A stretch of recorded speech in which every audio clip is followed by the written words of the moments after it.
இன்னைக்கு நம்ம மெசேஜில் பார்த்தோம்னா, இன்னைக்கு சப்ளிமெண்ட்ரியில் என்னென்னா, நேற்றுக்கு சொன்னேன் பாருங்க, பஞ்சபாத்திரம். பஞ்சபாத்திரத்தை நேற்றுக்கு சொல்கிறதுக்கு தான் வந்தேன்.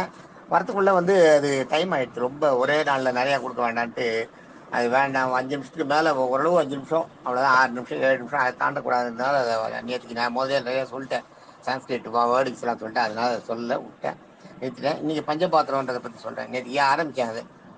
பஞ்சபாத்திரம்னா என்னென்னா 3 தான் இருக்குது. பஞ்சபாத்திரத்துக்கு 3 விளக்கம். ஆராதனை பஞ்சபாத்திரம், அதான் கோயில்கள் எல்லாம் பார்த்தீங்கன்னா 5 வட்டில் வச்சுருப்பாங்க பார்த்துருக்கீங்களா? பெருமாளுக்கு முன்னாடி. எங்கள் வீட்டில் கூட ஐயங்கார் வீடு, பிராமின் வீடுகளில் ஆராதனை பண்ணுறதுன்னு பெருமாளுக்கு நைவேத்தியம் பண்ணுறது, பெருமாளுக்கு சாப்பிட கொடுக்குறது. அதுதான் ஆராதனைன்றது. பெருமாளுக்கு சாப்பிட ஊட்டி விடுறதுன்னு வச்சுங்களேன். பெருமாளுக்கு சமர்ப்பிக்கிறது. அதுதான். நீங்கள் வந்து படைக்கிறோன்னு சொல்கிறீங்க இல்லையா? நாங்கள் இந்த சாமிக்கு படைத்தோம், சாப்பாடு செஞ்சுட்டு. இப்பயும் நிறைய இடங்கள்ல பார்த்தீங்கன்னா, எங்கள் பிராமணர் அல்லாத இடத்துல கூட சமையல் செஞ்ச உடனே அப்படியே சாமிக்கு படைப்பாங்க. வச்சு அப்படியே அப்படியே கை காட்டுவாங்க, இப்படி இப்படி சாமி அது பண்ண கும்பிட்டு சாப்பிடும். அதுதான் இதுலேயும். இங்கே வந்து 5 வட்டில் வச்சு அதை பண்ணுவாங்க. கோவிலில் பார்த்தீங்கன்னா அது தெரியும். வீட்லேயும் உண்டு அது. வீட்டில் இருக்கிறது அது எவ்வளோ பேருக்கு அது செய்கிறாங்க, தினம் செய்கிறதுன்றது செய்யணும். அது ஆனால் முடியறதில்ல. இப்போ இருக்கிற சூழ்நிலை இந்த உலகத்தில் அதெல்லாம், இந்த இப்போ இருக்கிற அவசர உலகத்தில் அதெல்லாம் முடியாது. கோவிலில் இருக்கிறத பற்றி சொல்கிறேன் இப்போ உங்களுக்கு. கோவிலில் வந்து 5 வட்டில் வச்சுருப்பாங்க பார்த்தீங்கன்னா, 4 மூளைக்கு 4ம் நடுவில் 1. அதுக்கு பேர் பஞ்சபாத்திரம்னு பேர். அந்த 5 வட்டில் இருக்கே, 5 பஞ்சம்னா 5 பாத்திரம், அதுக்கு பேர் பஞ்சபாத்திரம்னு பேர். 4 மூலையில 4 இருக்கும், நடுவில் 1 வச்சுருப்பாங்க. அதுக்கப்புறம் பார்த்தீங்கன்னா அதுக்கு பஞ்சபத்திர பாத்திரம்னு ஒன்று இருக்குது. பஞ்சபத்திர பாத்திரம்ன்றது ஒரு சொம்பு பக்கத்தில் வச்சுருப்பாங்க. அந்த சொம்பில் தான் அந்த அந்த 5 வட்டிலுக்கும் நீர் சேர்ப்பாங்க.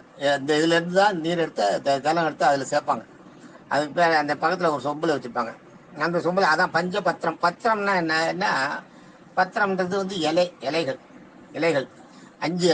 5 இலைகள்னா எதுன்னா ஒருத்தருக்கும் ஒவ்வொரு விசேஷம். துளசி வந்து பெருமாளுக்கு. வில்வம் பார்த்தீங்கன்னா வில்வம் ஈஸ்வரனுக்கு. அருகம்புல் வந்து பிள்ளையாருக்கு.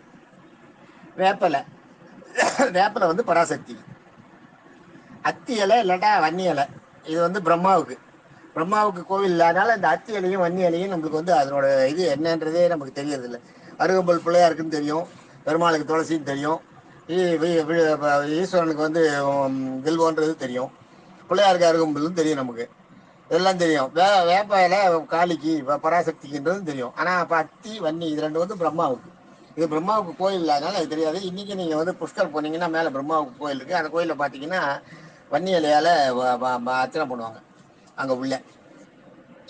அது வந்து அதுதான் இந்த பஞ்சபத்திரம்னு பேர். இந்த பஞ்சபத்திரத்தில் பக்கத்தில் ஒரு சொம்பில் தண்ணி வச்சு அதில் அதில் போட்டு வச்சுருப்பாங்க. பெருமாள் கோயிலில் இருந்தால் துளசி போட்டு வச்சுருப்பாங்க, ஈஸ்வரன் கோயிலில் இருந்தால் வில்வம் போட்டு வச்சுருப்பாங்க, பிள்ளையார் கோயிலில் இருந்தால் அருகம்புல் அதில் போட்டு வச்சுருப்பாங்க. நீங்கள் பார்த்தாலே தெரியும் பம்புக்குள்ளே அருகம்புல் நீட்டணும். அருகம்புல் போட்டு இப்போ காளி கோயிலாக இருந்தால், சக்தி கோயிலாக இருந்தால், பராசக்தி கோயிலாக இருந்ததுன்னா வேப்பலை போட்டு வச்சுருப்பாங்க.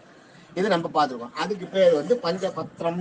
பஞ்சபத்திர பாத்திரம்ன்றது அதுதான். அந்த சொம்பு தான் பஞ்சபத்திர பாத்திரம். 5 பத்திரங்களை உள்ளே போட்டு வச்சுருந்தாங்க. அதுலேருந்து தான் எடுத்து பெருமாளுக்கு செய்யும் போது இது வைப்பாங்க. தண்ணி அதில் எடுத்துவாங்க. பெருமாளுக்கு போடும்போது அந்த ஜலத்தை தான் இதில் சேர்ப்பாங்க. அதுதான் பார்த்தீங்கன்னா ஒரு பாத்திரத்தில் வச்சுருப்பாங்க, தனியாக ஒரு பாத்திரத்தில் எடுத்து வச்சுருப்பாங்க. இந்த 5 பாத்திரம் இருக்கும். 5 பாத்திரத்துலேயும் ஜலம் இருக்கும். 5 பாத்திரத்தில் இருக்க ஒரு ஜலத்தில் எடுத்து பார்த்தீங்கன்னா அர்க்கியம் சமர்ப்பியாமி அப்படின்னு கொடுப்பாங்க. அது பண்ணுவாங்க, பெருமாளுக்கு கொடுப்பாங்க. அதை பெருமாளுக்கு சாப்பிட்றதுக்கு முன்னாடி ஒன்றுமே இல்லை. நீங்கள் ப்ராக்டிக்கலாக என்ன பண்ணுறீங்க? சாப்பிட்றதுக்கு முன்னாடி கைகால் அலமிட்டு வந்து பண்ணுறீங்க இல்லையா? கைகால பிராமண சமுதாயத்தில் வந்து கைகால் அலமிட்டு ஆச்சமனம் பண்ணிட்டு தான் சாப்பிட்றதுக்கு வரணும். இதுதான் முறை. அதைத்தான் அவங்க செய்கிறாங்க. குளிச்சுட்டு ஆச்சமனம் பண்ணிட்டு கைகால் அலமிட்டு வந்து நம்ம சாப்பிடணும். அதுதான் முதல்ல வந்து பார்த்தீங்கன்னா அவங்க சொல்கிறதே பார்த்தீங்கன்னா அர்க்கியம் சமர்ப்பியாமின்னா அர்க்கியம்ன்றது கையலம்புறதுக்கு ஜலம். அது முதல்ல கோயில்களில் கூட நீங்கள் பெருமாள் தீர்த்தம் வாங்கிறதுக்கு போய் சில கோயில்களில் பார்த்தீங்கன்னா கொஞ்சோண்டு முதல்ல ஒரு 2 ட்ராப் போடுவாங்க. அதில் கையை அலம்பிடணும். அந்த கையை சுத்தம் பண்ணிட்டு தான் அந்த பெருமாளோட தீர்த்தத்தை கையில் வாங்கணுன்றதுக்காக. ஆனால் அவங்க அதுக்கு என்ன பண்ணணும், அந்த பஞ்சபத்திர பாத்திரத்தில் இருக்க அந்த ஜலத்தை தான் விடணும். ஆனால் அந்த மாதிரி கொடுக்குறதே கிடையாது எந்த கோயிலையும் வந்து அக்கியத்துக்கு கையலம்பத்துக்கு தனியாக கொடுக்குற ஜலம் வந்து அந்த இதே கொடுத்துருவாங்க. இந்த பெருமாளுக்கு தீர்த்தம் கொண்டு வராங்க, பெருமாள் தீர்த்தம் அதையே கொடுத்துருவாங்க. அதாவது இந்த 4 பாத்திரங்கள்லேருந்து எடுத்து நடுவில் ஒரு பாத்திரத்தை சேர்ப்பாங்க. அந்த ஜலத்தை தான் எடுத்து வந்து நம்ம கொடுப்பாங்க. அது இந்த பெருமாள் தீர்த்தமாக கொடுக்குறது. அதையே கையெழும்பு எடுத்து கொடுப்பாங்க. கொடுக்கவே கூடாது, ஆகவே ஆகாது, தப்பு. அது பண்ணக்கூடாது. சில கோயில் எங்கேயோ ஒவ்வொரு கோயில்களும் நான் பார்த்துருக்கேன். ரொம்ப கரெக்டாக நடக்கிற கோயில்களில் பார்த்தீங்கன்னா திருவட்டாறு ஏதோ ஒவ்வொரு இடத்துல பார்த்துருக்கேன். அங்கே மட்டும் என்ன பண்ணுவாங்க, அந்த பொம்பளை இருக்கிறது தான் ஒன்று போல கையால் மிச்சத்து கொடுப்பாங்க. கையால் மீட்டு அப்புறம் அந்த இந்த உள்ள இருக்க 5வது பாத்திரத்துலேருந்து ஜலம் எடுத்து வந்து நம்மளுக்கு பெருமாள் தீர்த்தமாக கொடுப்பாங்க. அது மாதிரி அர்க்கியம் சமர்ப்பியாமி என்ன முதல்ல கையால் மிச்சத்துக்கு கொடுக்குற ஜலம் அது. அடுத்தது பார்த்தீங்கன்னா பாத்தியம் சமர்ப்பயாமி அப்படின்னு ஒரு வட்டியில் முதல் வட்டியில் அர்க்கியம் சமர்ப்பயாமின்னு எடுத்து 4 வட்டில் சுற்றி 4 வட்டில் இருக்கு. அதில் ஒரு வட்டியில் இருந்து ஒரு உதிரணி இருக்கு பாருங்க, உதிரணியை வச்சு அது சின்ன கரண்டி மாதிரி இருக்கும். அதை எடுத்து அர்க்கியம் சமர்ப்பயாமின்னு அந்த ஒரு வட்டியில் இருந்து ஜலத்தை எடுத்து நடுவில் இருக்க வட்டியில் விடுவாங்க. 4 மூலையில் இருக்க ஒரு வட்டியில் இருந்து. அடுத்தது பாத்தியம் சமர்ப்பியாமி. பாத்தியம்னா பாதம் கால் அலம்பத்துக்கு ஜலம். அது முதல்ல கொடுத்தது கை அலம்பத்துக்கு. அடுத்த அன்னூறு பாத்திரத்துல எடுத்து பாத்தியம் சமர்ப்பியாமின்னு அதையும் எடுத்து அந்த நடுவில் இருக்க பாத்திரத்திலே விடுவாங்க. அக்கியம் சமர்ப்பியாமி ஒரு அந்த நடுவில் இருக்க பாத்திரத்தில் விடுவாங்க. பாத்தியம் சமர்ப்பியாமி இன்னொரு மூலையில் இருக்க வட்டில இருந்து எடுத்து அதையும் நடுவில் இருக்க பாத்திரத்தில் விடுவாங்க. பாத்தியம் அது ஆச்சமனியம் சமர்ப்பியாமி. ஆச்சமனியன்றது என்ன பிராமண சமுதாயத்தில் வந்து ஆச்சமனம்ன்றது ஒன்று பண்ணுவாங்க காத்தால. அது பண்ணிட்டு அந்த அவளை 12 நாமத்தையும் சொல்லி நம்ம உடம்புல இருக்க ஒவ்வொரு உறுப்பாத்த ஒன்று கண்ணு கை காது அது தனியாக ஒரு நாள் சொல்றேன். அது தொடும்போது அதை தொட்டு பண்ணணும். அதுக்கு பேர் வந்து ஆச்சமனம் பேர். ஆச்சமனியம் ஆச்சமனியம் சமர்ப்பியாமின்னு கொடுப்பாங்க. ஆச்சமனியம் பண்றதுக்காக பெருமாளுக்கு ஆச்சமனம் பண்றதுக்காக அது அந்த உபச்சாரம் பேர். இதுக்கெல்லாம் உபச்சாரம் பேர். கையலம்பத்துக்கு கொடுக்கறது உபச்சாரம், காலலம்பத்துக்கு. அடுத்தது 3வது ஆச்சமனம் பண்றதுக்கு ஸ்நானியம் சமர்ப்பியாமி. 4வது பார்த்தீங்கன்னா ஸ்நானியம் சமர்ப்பியாமி.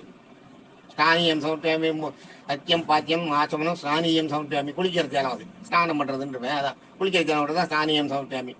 சர்வார்த்த தோயம். அடுத்தது சர்வார்த்த தோயம் எல்லா உபச்சாரங்களும் சேர்ந்தது தான் நடுவில் இருக்கிறதா சர்வார்த்த தோயம். சர்வார்த்த தோயம் இருக்கிறது தான் நடுவில் இருக்கிறது அந்த பட்டியலில் வரும்.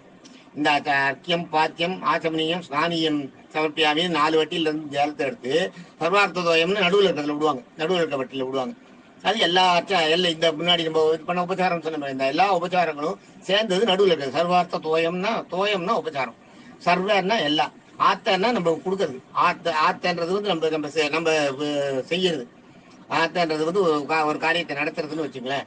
சர்வார்த்த தோயம் சமர்ப்பயாமி அதுதான் அந்த சர்வார்த்த தோயம் தான் அது நடுவில் இருக்க ஜலம். இந்த அர்க்கம் பாத்தியம் ஆச்சமனியம் ஸ்நானியம் இந்த 4 உபச்சாரங்களோட ஜலம் நடுவில் இருக்க வட்டியில் சேர்ந்துருக்கும். இதைத்தான் கொண்டு வந்து நம்மளுக்கு பெருமாள் தீர்த்தமாக கொடுக்குறாங்க. அது இல்லாத இந்த பெருமாளுக்கு துளசி இந்த பஞ்சபத்திரம் சேர்க்காத அதே ஜலத்தில் சொம்பில் இருக்க ஜலத்தில் பஞ்ச வாசனை திரவியங்கள் இடப்படும். திரவியங்கள் 5 திரவியங்கள். அது என்னென்னா ஏலக்காய், லவங்கம், வெட்டிவேர், ஜாதிக்காய், மஞ்சள். இது எல்லாத்தையும் சிலது சேர்ப்பாங்க. அதெல்லாம் கணக்கு இல்லை. இந்த 5 சேர்ப்பாங்க. இந்த 5 உள்ளது சேர்த்துவாங்க அந்த இடத்துல. அதுதான் நீங்கள் பெருமாள் தீர்த்தம் கரெக்டாக சில கோயிலில் பெருமாள் தீர்த்தம் சாப்பிட்டீங்கன்னா வாசனையாக மணக்கும். அப்படி அவ்வளோ கமகமான வாசனையாக இருக்கும். அது என்னென்னா இந்த 5 பஞ்ச திரவியங்கள் சேர்த்தது. அந்த சேர்த்தது தான் அதில் அந்த சர்வார்த்த தோயம் ஜலத்துலேருந்து எடுத்துகிட்டு வந்து கொடுக்குறது நம்மளுக்கு கொடுக்குறது. அதுதான் இதுலேருந்து நீங்கள் தெரிஞ்சுங்க. சர்வார்த்த தோயம் தான் நம்ம பெருமாள் தீர்த்தமாக கொடுக்குறாங்க. அதை வந்து கையாளம்பத்துக்கு நம்மளுக்கு கை கொடுக்கவே கூடாது. அது இப்பயும் பண்ணுறாங்க. அது வந்து இதுதான் உங்களுக்கு பஞ்சபாத்திரம்ன்றது அதுக்கான விளக்கம். பஞ்சபாத்திரம், பஞ்சபத்திரம், பஞ்ச திரவியம். அது இல்லாத பஞ்சபாத்திரம்னு நம்ம தினமும் வீடுகளில் பூஜை பண்ணுறோம் பார்த்தீங்களா. எல்லார் வீட்லேயும் ஒரு பாத்திரம் பொதுவாக காமனாக பஞ்சபாத்திரம்னு வச்சுருப்பாங்க. அந்த பாத்திரம் என்னென்னா நடுவில் சுருங்கி வாய் அகண்டு இருக்கும். அதுதான் பஞ்சன்றதுக்கு விஸ்தாரமான பரந்தந்த பொருள். பஞ்சன்றதுக்கு சான்ஸ்கிரிட்ல வந்து விஸ்தாரமான அகலமாக இருக்கிறது. வாய் அகண்டு இருக்கு இல்லையா, அது பஞ்ச. வாய் அகண்டதுக்கு வந்து விஸ்தாரமான பொருள், பரந்த பொருள்னு அர்த்தம். பஞ்சன்றதுக்கு முகப்பு விரிஞ்சு உடம்பு சிறுத்து மறுபடியும் கீழே விரிஞ்சிருக்கு இல்லையா, மேலேயும் கீழே விரிஞ்சு நடுவில் இடுப்பு மட்டும் சிறுத்து இருக்கு இல்லையா, அதனால அதுக்கு பேர் பஞ்சபாத்திரம்னு பேர். அந்த பாத்திரத்துக்கு பேர். அது நம்ம ஒரே பாத்திரம். இந்த பஞ்சபாத்திரம் அது ஒரே பாத்திரம். இது பஞ்சபாத்திரம்ன்றது முதல்ல பெருமாள் பூஜையில வச்சிருக்கிறது 5 பாத்திரம் பஞ்சபாத்திரம். அது பஞ்சபத்திரம்ன்றது வந்து 5 இலைகள். பஞ்ச திரவியங்கள்ன்றது 5 வாசனை பொருள்கள். 5 வாசனை பொருள் சேர்ந்ததுதான் பஞ்சபாத்திரம்ன்றது. கடைசியில் அப்ப சொல்ற பஞ்சபாத்திரம் வந்து நம்ம வீட்டில் எல்லாரும் நம்ம தினம் உபயோகப்படுத்தும் பஞ்சபாத்திரம். அந்த பஞ்சபாத்திரம்ன்றதுக்கு இவ்வளவு விளக்கங்கள் இருக்கு. தேங்க்யூ.